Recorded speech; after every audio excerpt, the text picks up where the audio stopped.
Amanda Sirico, 15 years old and already a fencing national champion.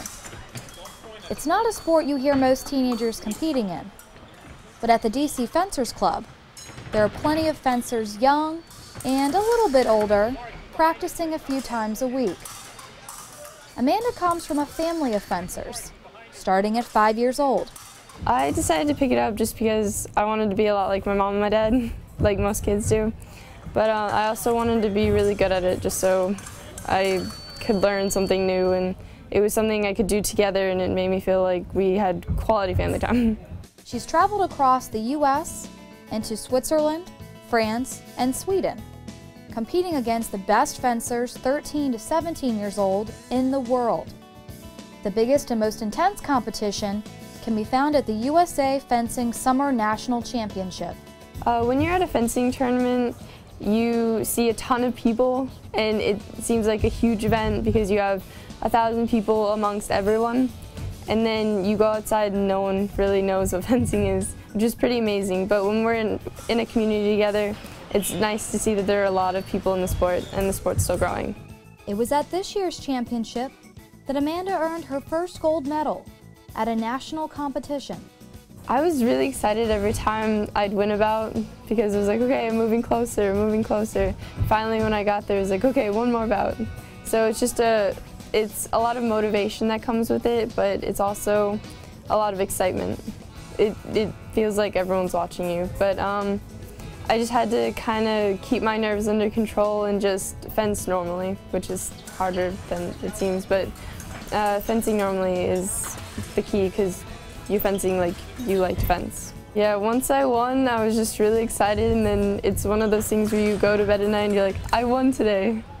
Janusz Smolenski is the owner of the DC Fencers Club and Amanda's coach.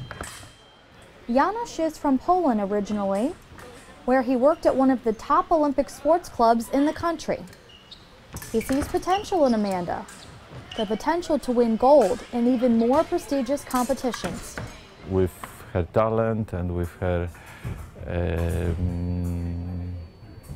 hard work ethics and love of fencing, we are thinking about even gold medals in Olympics. She started training already for that. It's not like we say we go to Olympics in, let's say, 6 years, and we do it half a year before. It has to be long progress. I'm not saying that it will happen in 6 years, but our goal is big. She calls fencing physical chess. It's a mental sport, with the body simultaneously reacting to the opponent's move. You have to tease them into giving you what you want. Other times you're being teased, so it's really hard to tell the difference sometimes. But it's a lot of fun when you figure out how to trick them into doing things you want them to do.